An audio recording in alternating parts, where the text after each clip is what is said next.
welcome. You're watching Eagle News America. I'm Ace Ramirez coming to you from Washington, D.C. It's Wednesday evening here, July 7, 2021. Tonight we have updates from our correspondents across North and Central America. For tonight's live reports, in Sicklerville, New Jersey, May Ann Manzano-Guerzon. New Jersey governor gives COVID-19 updates, more than 5 million fully vaccinated, and Tropical Storm Elsa moves closer to Jersey Shore. In Swarthmore, Pennsylvania, Mila Simbulan. Support is still available for Pennsylvanians who are at risk of eviction. In Parisburg, Ohio, Rani Bayuga. Ohio continues to work towards economic recovery, and Collins Law is signed into law. For environment news, Maylin Dineros in Santa Maria, California.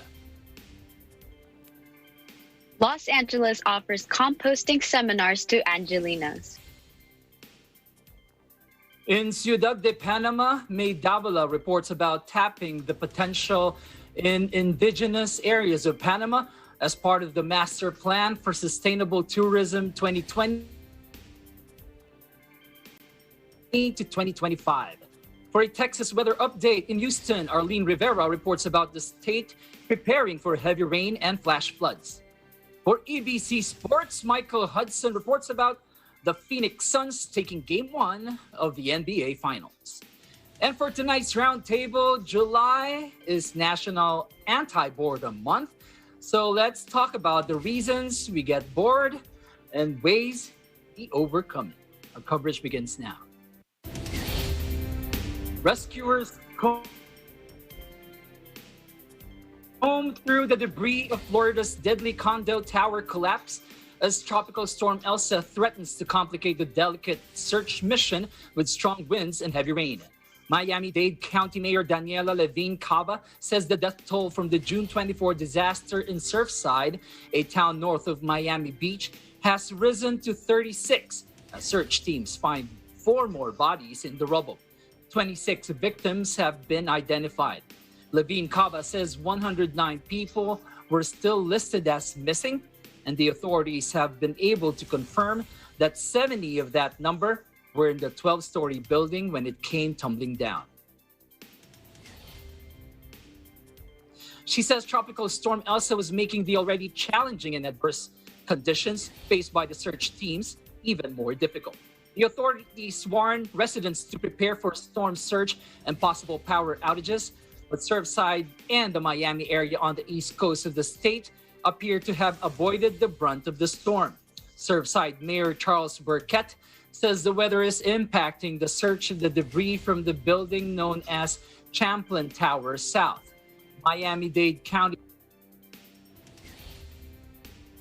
Fire Chief Alan Kaminsky says the demolition Sunday night of the still standing portion of the building had allowed search teams to expand their operations. Kaminsky says 200 firefighters were actively searching on the pile with assistance from teams around the country and the world.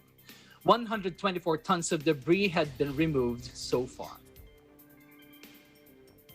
For today's COVID-related news, President Joe Biden says his administration is taking a community-oriented approach to reach unvaccinated Americans as mass COVID-19 vaccination sites shut down across the country. We are continuing to wind down the mass vaccination sites that did so much in the spring to rapidly vaccinate those eager to get their first shot and their second shot, for that matter, if they needed a second. Now we need to go to community by community, neighborhood by neighborhood, and oftentimes door to door, literally knocking on doors to get help to the remaining people protected from the virus. Equity, equality, it remains at the heart of our responsibility of ensuring the communities that are the hardest hit by the virus have the information and the access to get vaccinated. So, as we shift from these centralized mass vaccination sites where we're doing thousands of people a day, we're going to put even more emphasis on getting vaccinated in your community, close to home, conveniently, and a location you're already familiar with.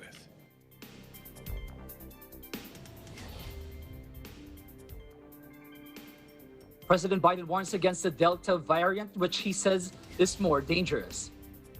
Discussed how the Delta variant is already responsible for half of all cases in many parts of this country. It's more easily transmissible, potentially more dangerous, and it should be because of reconsideration. And look, let me put it another way. It seems to me this should cause everybody to think twice. In Indonesia, gravediggers race to bury COVID-19 victims as ambulances carrying the dead lineup at the Pedurenan Cemetery in Bekasi, east of the country's capital. Indonesia has reported a daily record of 1,040 coronavirus deaths, while fresh infections top 34,000 as the Southeast Asian nation grapples with its deadliest COVID-19 wave since the pandemic began. The health ministry says the official death toll spikes from 728 virus fatalities on Tuesday, while new cases shoots up to 34,379 from 31,189 cases a day earlier. Meanwhile, South Korea on Wednesday has reported the second highest daily number of confirmed cases since the pandemic. The country has reported 1,212 new COVID-19 cases on July 7, while the figures were 746 on Tuesday, 711 on Monday, and 743 on Sunday. The sudden surge of new cases came amid Seoul's extension of distancing curbs, in which citizens are forbidden to drink outside after 10 p.m. Makeshift testing centers were also established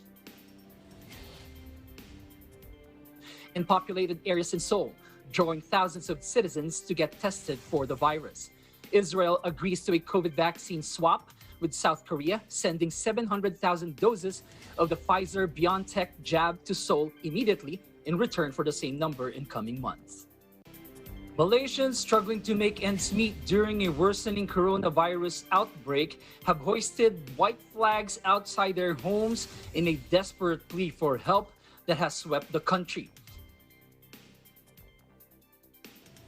Authorities imposed a second strict nationwide lockdown last month in response to a surge in COVID cases, and many low-income workers who live hand-to-mouth have lost their jobs again after a ban on non-essential businesses.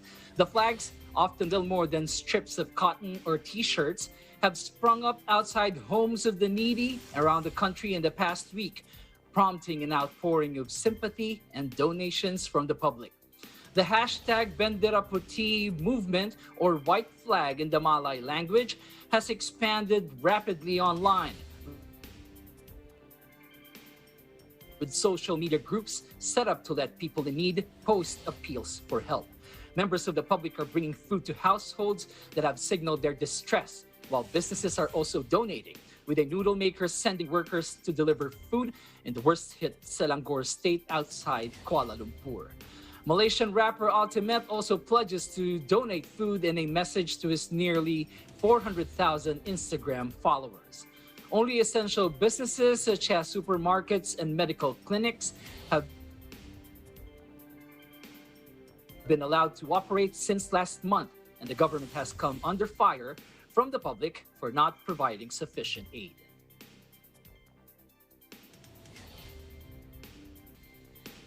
For today's COVID-19 numbers, according to the Coronavirus Resource Center of Johns Hopkins University in Medicine, as of 6 p.m. Eastern Time, Wednesday, July 7, the number of cases of COVID-19 reported worldwide is now over 184,763,000. Top 3 on the list of countries with recorded cases. US has more than 33.7 million, India with more than 30.6 million, and Brazil with 18.8 million. This virus has now claimed more than 3,996,000 lives worldwide. Top 3 countries with the most number of COVID-19 related deaths: US with over 606,000, Brazil with over 526,000, and India has over 404,000. Total vaccine doses administered worldwide are now at 3,317,348,000. Up next, updates from Ciudad de Panama and New Jersey. Eagle News America will return in a moment. Stay with us.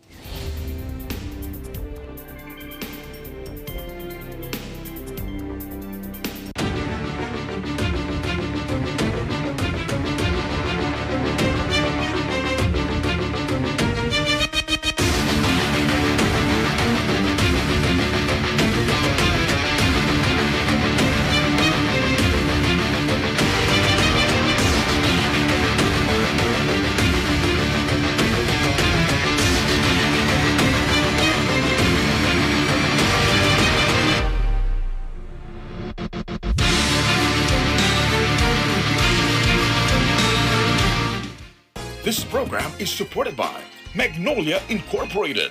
Magnolia ready-to-cook fried chicken. Worry-free na on your next family meal.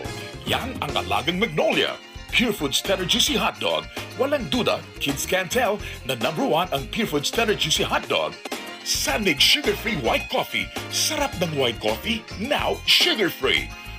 PMAG Premium and ProTac Plus Gold. SMC Infrastructure and Skyway Stage 3 Citrus Central Expressway Corporation. San Miguel Foundation Incorporated. Max Pro Northern Cement. Lamang ka dito. Petron Corporation. SMC Global Power. San Miguel Aero City Incorporated. Bank of Commerce, an affiliate of San Miguel Corporation. We think customers. We are IT Philippines Incorporated. Dynabank, your success is our business. Kubert, your ultimate maps air conditioning solutions.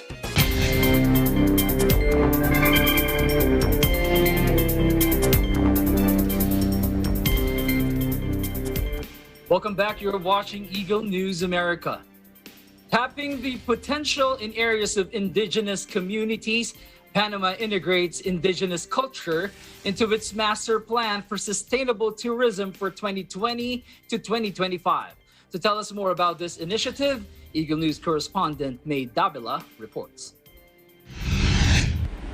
Thanks, Ace. The Tourism Authority of Panama taps the tourism potential in the indigenous areas of Panama.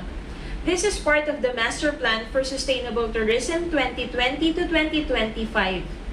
To identify the community tourism experiences that can be integrated into the Panama Indigenous Tourist Circuit, the head of the Tourism Authority of Panama, Ivan S. Kilson, visits the townships of Cerro Banco and Soloy, belonging to the Besico district in the Ngabe Bugli region. A study by the Tourism Promotion Fund reveals there are more than 500 million conscious travelers around the world, and they are segmented into specific profiles. These travelers have shown interests in connecting with the ancient wisdom of indigenous peoples and the nature that surrounds them. This evaluation tour includes a trip to the Cerro Banco waterfall, surrounded by virgin vegetation and inhabited by a diverse fauna. In the place, there is a group of organized residents who ensure the conservation and care of this site. At the capital of the district in Nesoloy village, there are areas for rafting, horseback riding, expeditions in contact with nature, coexistence with the community to learn about indigenous culture and traditional rituals. In Boca de Balsa, visitors would enjoy the exuberant vegetation, sighting of birds and mammals, and some endangered animals that are immersed in nature. In Niva, they could visit petroglyphs and hot springs. Entrepreneurial projects are already being developed in these communities, such as that of the Besico Cultural and Artisan Organization, in order to join forces with the public sector and develop strategies that enhance production and sale of artisan or handmade products, which in turn are representative of their culture.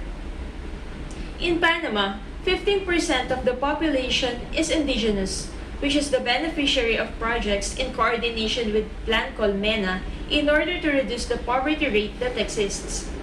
The master plan indicates that the Panama Indigenous Circuit must be developed with a focus on respect for nature and ancestral traditions of the 7 indigenous peoples. Through a set of authentic experiences, the different ethnic groups will share with visitors their respect for nature, their worldview, gastronomy, dances, and music, which will allow all those who visit it to have unforgettable experiences. Currently, it is 27 degrees Celsius here in Ciudad de Panama. May Davila, Eagle News Panama, vivimos en tiempos interesantes. Back to you, Ace. In New Jersey, a vaccination milestone for the state as it surpasses 5 million residents. And Tropical Storm Elsa is headed towards Jersey Shore.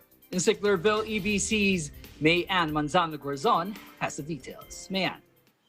Thank you, Ace. Governor Phil Murphy, on his COVID briefing earlier today, gave an update on New Jersey's latest COVID-19 numbers, with now more than 5 million fully vaccinated New Jerseyans. Take a look. Reporting a total of 5,066,929 fully vaccinated individuals who live, work, or study in the great state of New Jersey. Over the past week since we were last here together, roughly about 126,000 people have joined the ranks of the fully vaccinated. And we continue to be, as a state, in the top handful of states in the country, and that's something that we should all take great pride in, beginning with Judy's great work in both the percentage of our overall population now fully vaccinated, as well as the percentage of all vaccine-eligible residents, those ages 12 or older.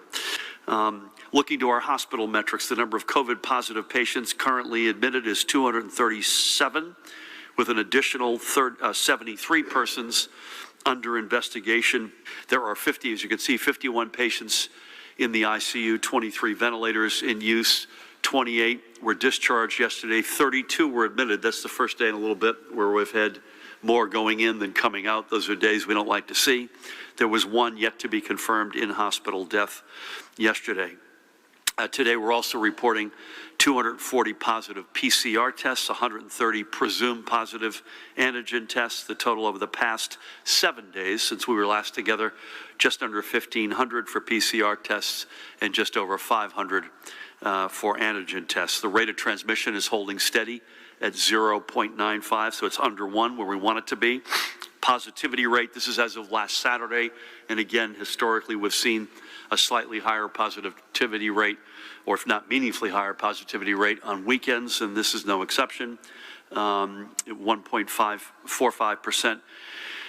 If you look at all of the tests in the week preceded that, so this is Sunday to Saturday, the positivity rate was 1.27. We're reporting, with the heaviest of hearts, 8 newly confirmed COVID-related deaths. Over the past week, we've added a total of 29 confirmed deaths to our total, and the number of probable deaths has been updated and is currently 2,709.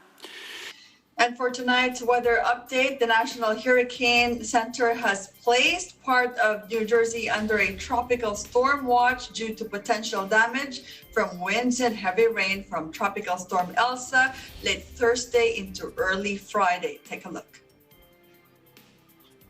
We do have a heat advisory in place for pretty much most of the state, with the heat index up 100 to 105 into this afternoon. I think that heat advisory ends at 8 tonight. We are expecting, again, thunderstorms, hail, gusty winds, again, for the northern part of the state and some of the central counties.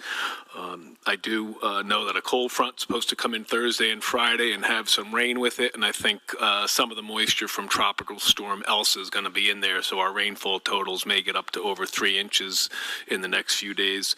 I do have a call this afternoon with all of the county OEM coordinators and the National Weather Service from both Upton and Mount Holly to make sure that we're following and tracking the impacts of Elsa as she comes up the coast. So in Sicklerville, New Jersey, Mayan Manzano-Garzon, Eagle News, we live in interesting times. Back to you. Thank you, Mayan. Did you get the tropical storm warning? Well, Ace, I didn't, because I'm actually in the southern part of New Jersey, but the tropical storm watches have been issued, Ace, to the Monmouth County, Ocean County, Atlantic, and Cape May County, along with southeastern Burlington County. So it's more on the north side of New Jersey and effective late Wednesday morning until further notice. Ace? I see. Okay, so a lot of people get confused. What does a tropical storm watch really mean? Is a tropical watch is not as urgent as a warning, but although a watch indicates that tropical storm force winds are possible somewhere within the watch area within the next 48 hours. So it's not as urgent as the warning, as mentioned earlier in the COVID briefing, as explained by Superintendent Callahan, but it tells you the storm force within the next 48 hours. Ace? Okay, so it's not as alarming as, Right. as a warning, right? Okay, That's but what is the public advisory when a tropical storm watch is issued?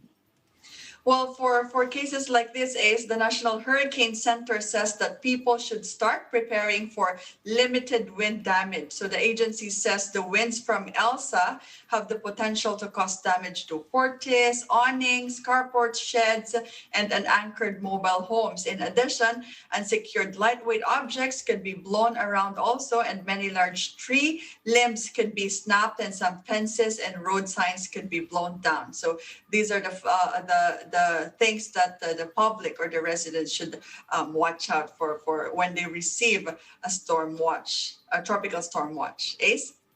All right, thank you so much, May Ann Manzano Gorzon. Be safe out there, all right? Thank you, Ace. You too. When we come back, live reports from Pennsylvania, Ohio, and California. Eagle News America. We'll be right back.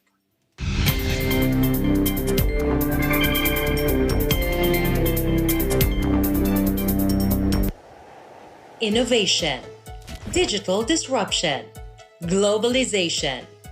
Startups, micro, small, and medium enterprises, as well as large corporations, all face interesting challenges in the market today.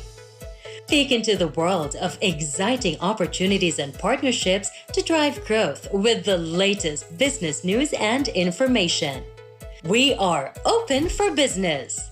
Your weekly dose of entrepreneurial inspiration to update you on the latest developments in the world of business. Get up close and personal with CEOs and thought leaders to help you discover valuable insights, sharpen your instincts for smart decision making with the latest markets and economic trends, disruptive ideas, global innovation, social entrepreneurship, and other leading-edge business ideas. Join the conversations to create a more vibrant environment for entrepreneurship. Catch Open for Business, from vision to action.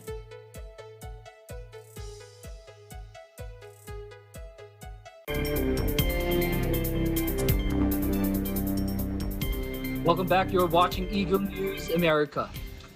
In Pennsylvania, residents at risk of eviction are reminded that there is still support available.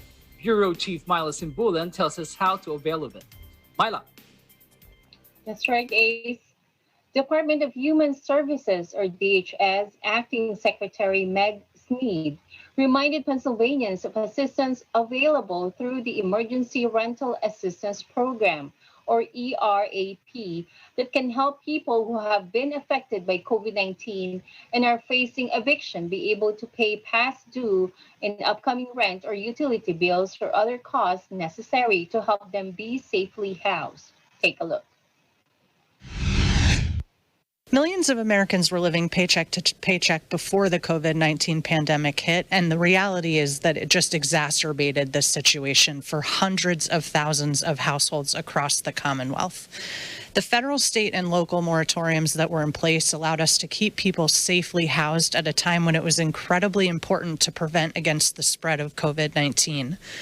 Now that the moratoriums are getting ready to expire, in many cases, it's incumbent on all of us to make sure that we're getting resources into the hands of people that need it so that they can remain safely housed as we all look to recover from this pandemic together. Last week, the Centers for Disease Control and Prevention, or the CDC, announced a final 1 month of extension of the federal moratorium on evictions through July 31st, 2021. Pennsylvanians experiencing housing instability or at risk of eviction are strongly encouraged to not wait until the moratorium ends and to start their ERAP application now. The Wolf administration built the ERAP in partnership with the General Assembly through Act 1 of 2021 and the recently passed 2021-22 state budget to make available over $1 billion to Pennsylvania households through partnerships with local leaders. An additional $498 million in rental assistance was directly allocated to Pennsylvania's largest counties by the federal government, making a total of $847 million available to support renters and landlords feeling the strain of this economic insecurity across Pennsylvania. Funding for ERAP comes from the Consolidated Appropriations Act of 2021 and further rental assistance funds included in the American Rescue Plan Act were appropriated in the 2021-22 state budget. Households may be eligible for up to 18 months of assistance to cover past due or future rental or utility payments. The amount of a household's monthly rent or utility bills does not preclude eligibility, but the amount of ERAP assistance provided to a household is determined by program administrators at the county level. Assistance can be provided to a tenant for future rental payments and for unpaid rental or utility dues that were accrued on or after March 13, 2020, on a residential rental property. Counties may choose to provide additional assistance to eligible households if funds remain available. Either tenants or landlords can apply for this assistance, but a tenant does not need a landlord's permission to apply and use this assistance. This program is an opportunity to help ease circumstances for both parties, so landlords and tenants are strongly encouraged to work cooperatively to secure this stabilizing assistance. About 2/3 of Pennsylvania counties have partnered with DHS to make ERAP applications available to their residents online. The remaining counties opted to accept applications from county residents through their own application process. Residents of all counties can visit Compass for information on how to apply for ERAP, including residents of counties that have developed their own process. If a person tries to apply through Compass but indicates that they reside in one of the 22 counties with its own application, they will be provided with information about how to apply, including a link to the county application if available. In Swarthmore, Pennsylvania, Myla Simbulan, Eagle News, we live in interesting times. Back to you, Ace. Thank you, Myla. What is ERAP? The only Arab I know is the former president of the Philippines. Can you tell us more about this? I know. So ERAP stands for Emergency Rental Assistance Program. It was created to help renters dealing with financial challenges related to the COVID-19 pandemic. So for eligible households, the program offers rental and utility assistance to help Pennsylvanians avoid eviction or loss of utility service. ERAP was established by the Consolidated Appropriations Act of 2021, and Governor Wolf, the governor of Pennsylvania, signed Act 1 of this 2021 into law on February 5th, 2021, this year, allowing the Department of Human Services to implement and administer ERAP in accordance with federal guidelines. Okay? Okay, thank you. So how do you qualify for assistance? So to qualify for assistance, a household must be responsible to pay rent on a residential property and meet each of the following criteria.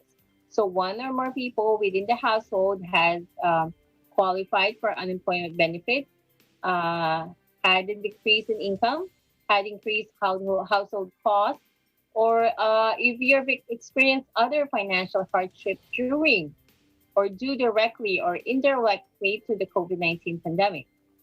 And one or more individuals in the household can show a risk of experiencing homelessness or housing instability. Also, the household has an income at or below 80% of area median income, which varies by county. So income limits by county are available on the DHS website, and resources like bank accounts and cars, they are not relevant. They're not relevant to ERAP eligibility. Ace? All right. Okay. One last question before you go. Okay. So when does it end? When does the assistance end? How do they determine that? According to CDC, the end of this is on July 31st, 2021. That's why the Department of Human Services is encouraging not to wait until the end of this assistance, but to apply now if you're eligible, especially if you're eligible. Ace? Right, and exhaust the funds that are allotted for this program. Thank you so much, Myla Simbulan, Swarthmore, Pennsylvania.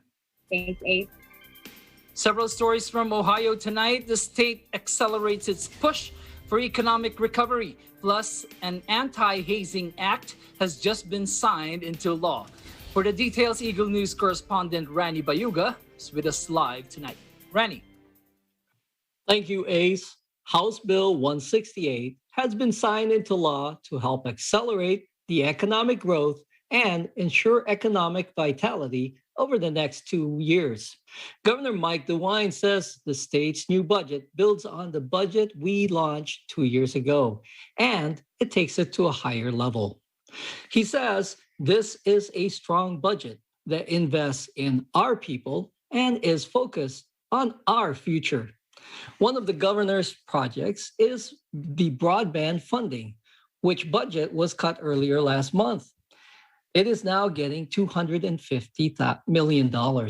Lieutenant Governor John Husted says that the amount will be used to expand access to broadband for Ohio households that lack the basic connectivity necessary to be part of the modern economy, education system, and healthcare systems.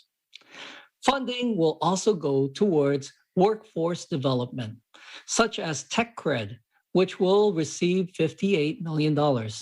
K-12 student credential programs, $41 million. These funds will help ensure that Ohio has highly skilled and educated workforce to attract businesses to Ohio. Additionally, Ohioans will see about 3% income tax reduction across the board, and businesses will see tax reductions from capital gains due to sale of business. Ohio will also invest in its police forces, funding to hire, expand, and enhance programs such as narcotics intelligence, Ohio school safety, and reduce violent crimes, and money for equipment such as body cams. Plus, Ohio has earmarked a huge $250 million investment to revitalize neighborhoods, for funds for demo of old buildings, and to effect site improvements and renovation grants. Also, an income tax cut was passed to that returns part of the state's surplus to individuals and businesses. Overall, Ohio is looking to be well-funded for its economic recovery.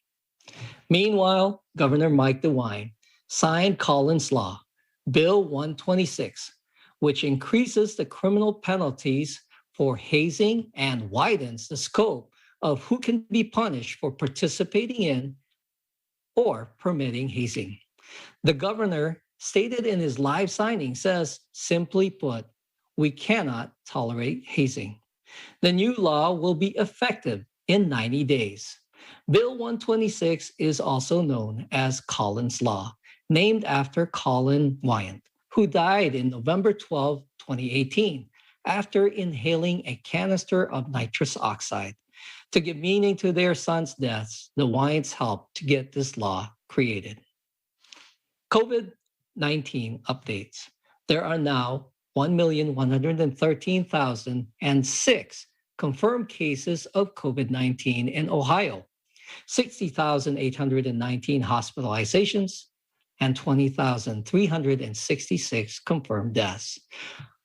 Overall, there are 1,085,000 985 presumed recovered.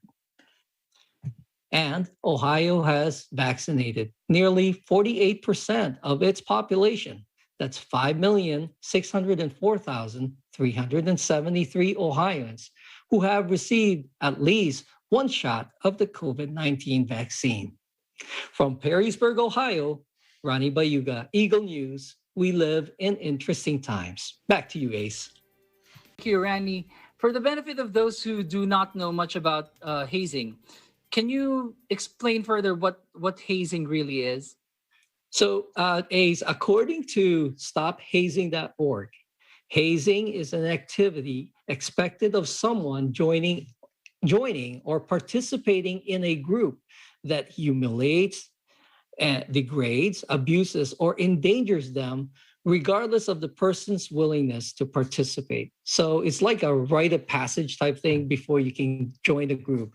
So things like that have been happening a lot, in these colleges and universities. So usually in a fraternity or sorority setting. Yes. Usually that's where those kinds of activities are happening. Okay. So how did Collins' law came about?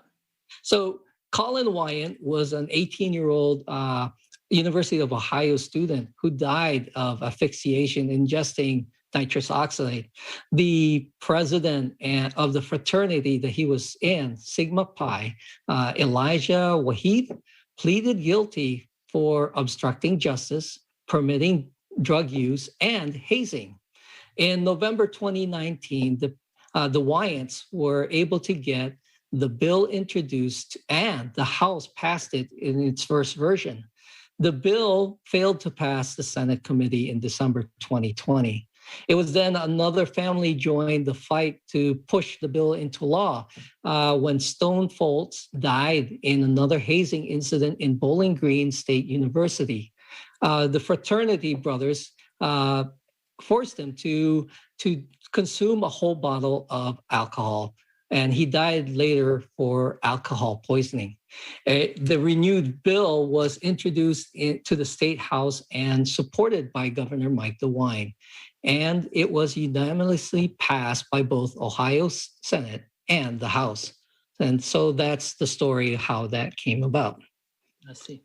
Okay. So what are the penalties for hazing in Ohio? So the hazing now is been defined so that it has a wider scope of who can be penalized for participating in or even having knowledge of the hazing. So increases the penalty to second-degree misdemeanor.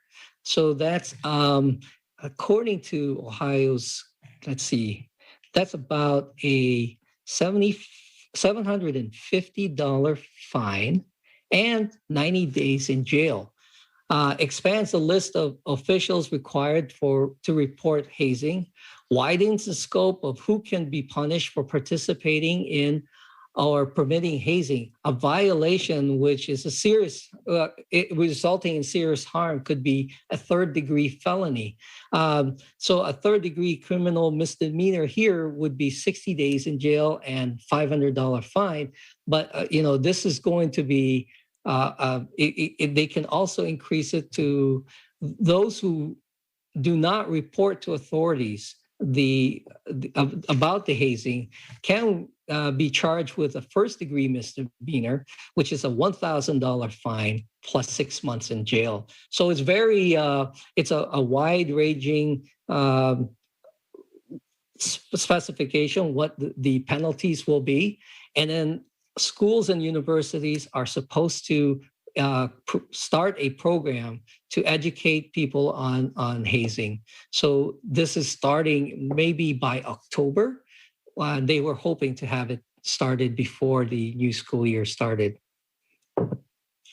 Ace? If you were to ask me, I think it should be a little bit more heavier than that, especially if we're talking about life here.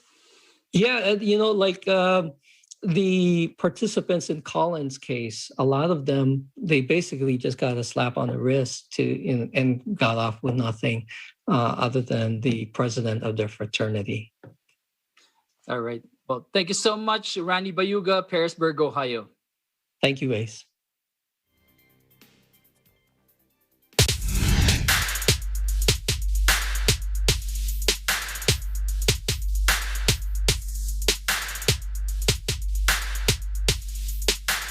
Did you know that organic household waste does not need to go to waste at all?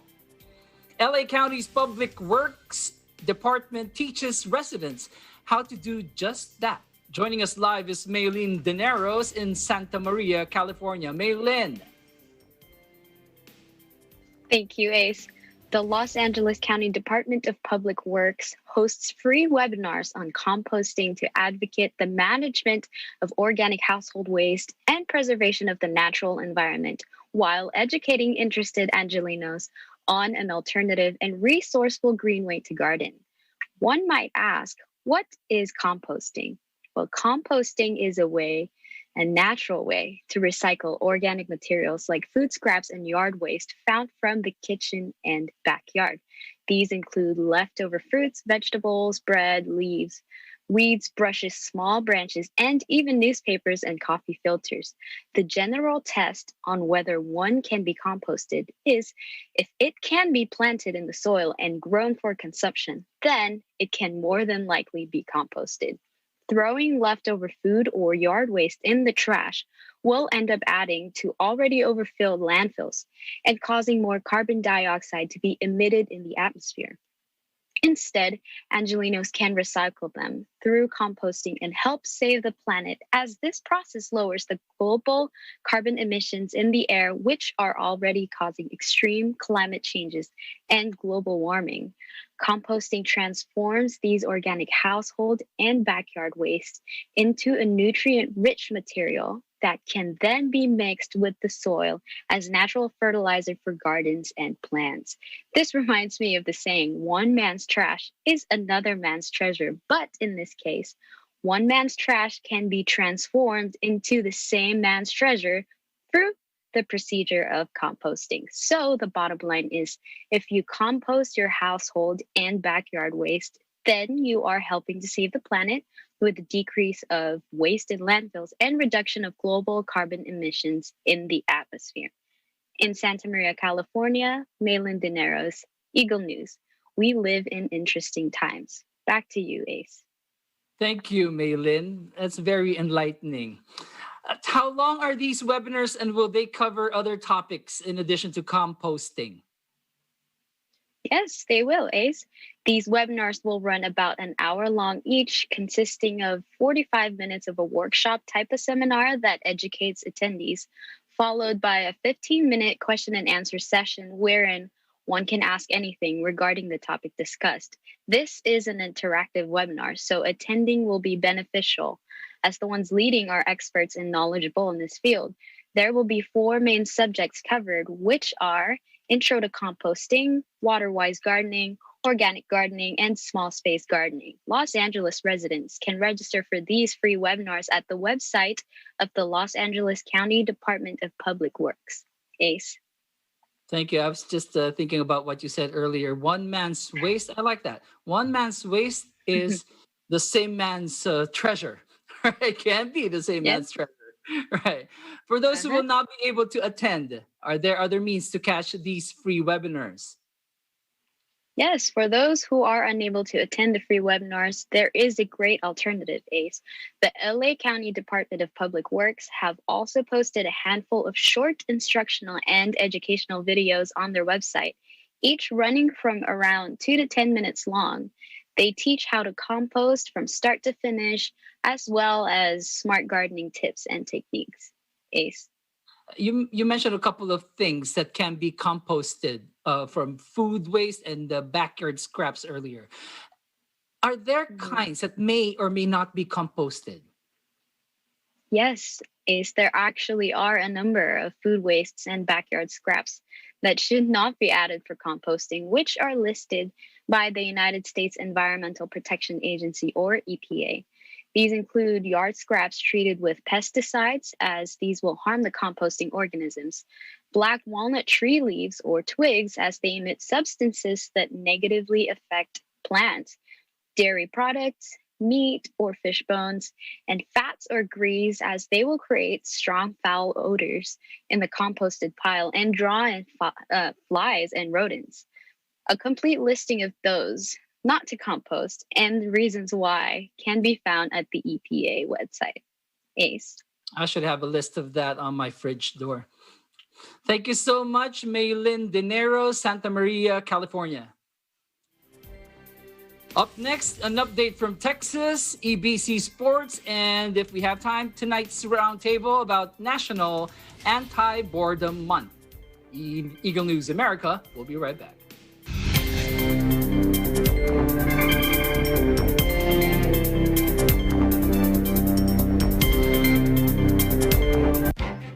Events happen around us all the time, in our community, in our country, around the world. Events that affect people, move communities, or simply inspire us. Interesting events that people need to know. In these interesting times, we continue to be a competent partner in delivering news about these events. Fast, accurate, balanced. Eagle News, because we live in interesting times.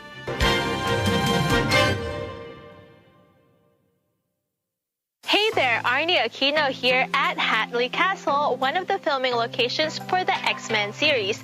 Don't forget to tune in to Digital Nest only on Net25.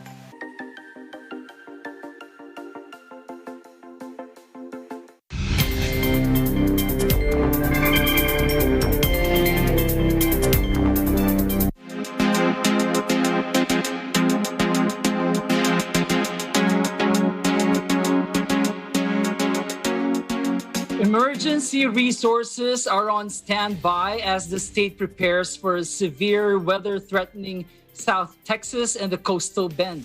Birthday girl Arlene Rivera is in Houston with the report. Thank you and howdy from the Lone Star State.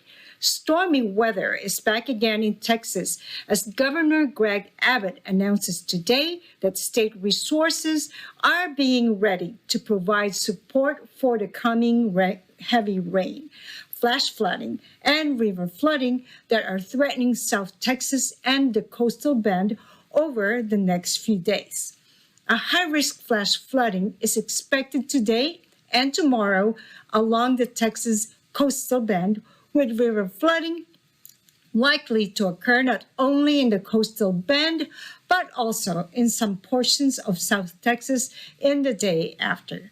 Governor Abbott states, the severe storm hitting our South Texas and coastal bend communities pose a serious threat of flash flooding and river flooding, and I urge Texans in these areas to heed the guidance of the local officials and take precautions to protect themselves and their loved ones. The state of Texas has placed several resources on standby to support the local response to this weather, and we are ready to provide additional support as needed to keep Texans safe. At the direction of the governor, the Texas Division of Emergency Management, or TDEM, has activated several state resources to support severe weather response operations. Texans are urged to extremely be cautious of any water on roads or in creeks, streams, storms, or other areas. Never attempt to cross flowing streams or drive across flooded roadways, and never cross road barricades which are placed for your protection. Remember, turn around, don't drown. Stay tuned to Eagle News for the latest updates in Houston, Texas. I'm Arlene Rivera. Eagle News, we live in interesting times. Back to you in the studio.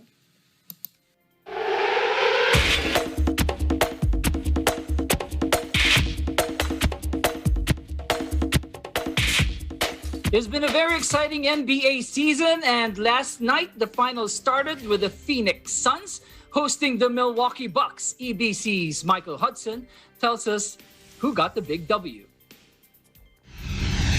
Much appreciated. Hope you're doing well, sports fans. Last night was game 1 of the NBA Finals, and the Phoenix Suns did not disappoint as they easily defeated the Eastern Conference representative Milwaukee Bucks 118-105. Chris Paul, aka CP3, considered by many as one of the great point guards in NBA history, led the Suns with 32 points and 9 assists, while Devin Booker chipped in with 27 points of his own. According to Chris Paul, we've been building all season long for these moments. We're going to keep playing. This is just one game. We've got to stay locked in, and I end quote. Giannis Antetokounmpo, who missed the last 3 games with a hyperextended knee injury, surprised many as he played in game 1, coming back much sooner than anticipated. He obviously did not look 100% as he dropped 20 points and brought in 17 rebounds. The Bucks did find it difficult to defend the Suns the majority of the night, with Bucks head coach Mike Budenholzer stating, "Their pick and roll game is tough to guard. I think we've just got to keep getting better. We'll look at the film. We'll see how we can maybe take away some of the rhythm," and I end quote. Game 2 will be Thursday night in Phoenix, with the Suns currently a 5.5-point favorite. Michael Hudson reporting, Eagle News. We live in interesting times. Back to you.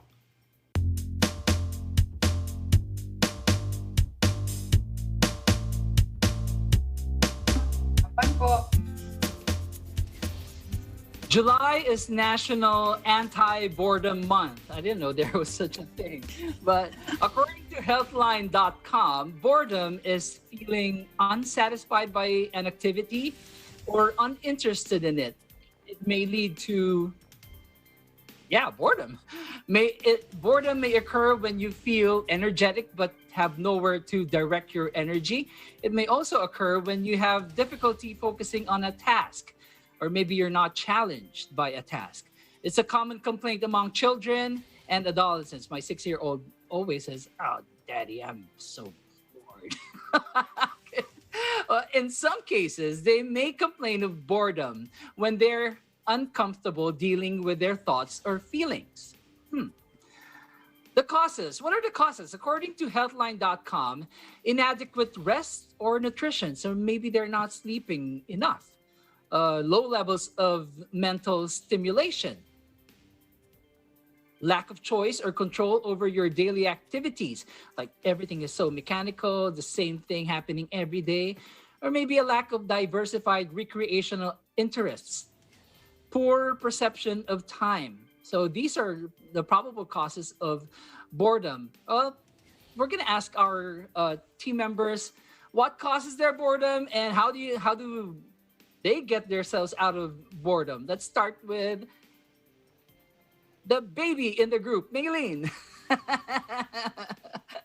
Well, Okay. you said it already. You said lack of control. So totally, I get bored whenever I'm too overwhelmed with everything that I have to do, and I can't just pick out one because all of them seem to be very important. So it's like I don't know what to do, so I just lay down and like my brain just transcends into nothing, and now So I'm bored. You just want to let go, right? Yep. How do you prevent from feeling bored? How do you fight that? I really like doing therapeutic stuff. So something that I can do with my hands, that I can make something. For example, I've been really into needle felting lately, and I would like create these little, they're not stuffed animals, but they create like animals. Sometimes I make Pokemon, sometimes I make little keychains just for fun. Wow, And then I'll do whatever I have to do. That's very interesting. You should show us your Pokemon one time. I will next time. Rani, okay, so what causes your boredom? I get bored easy. I'm used to being juggling all kinds of things all at once, a bunch of things that interest me a lot. But then once in a while, I do get bored just doing the same thing, just like you said earlier. So what I do is I change my environment. I walk outside, go do something else. Just get away from, your current setting, because usually that's That's what does it for me. Is I just get tired of the same place. That's a good tip. You know, just take a break, take a 7-hour break, right? Yeah. Or take a trip to Orlando or something like that. Right. Mayan, what makes you bored? Well, Ace, you know, I have a 2-year-old. You can hear him in the background sometimes. And with a 2-year-old, you rarely get bored. I bet. I do rarely get bored. But when I do, Ace, well, I just have to make sure I always bring my with me a book, you know, just in case I end up waiting somewhere and I get bored. So even though I have a really big diaper bag with me full of diapers and change of clothes and snacks and stuff, I make sure I squeeze in my book in there. Just so for cases when I have to wait and I'm stuck and I'm not doing anything. Ace? So reading gets you out of boredom. Yes, sir. How about physical activities? Well, sometimes when I get bored here in the house, I ask my husband to go with me for a walk in the neighborhood, especially when the neighbor is nice. That's really a good way to kill boredom too. That's a great idea. Great idea. Myla, okay, share with us what makes you bored. So if I have to wait for something, I usually get antsy because I have 100 things to do almost every day. So and my mind keeps on thinking, oh, I have to do this, I have to do that. And if I have to wait or not do anything, I get antsy. And what I do on those times is a good thing I always have my phone with me.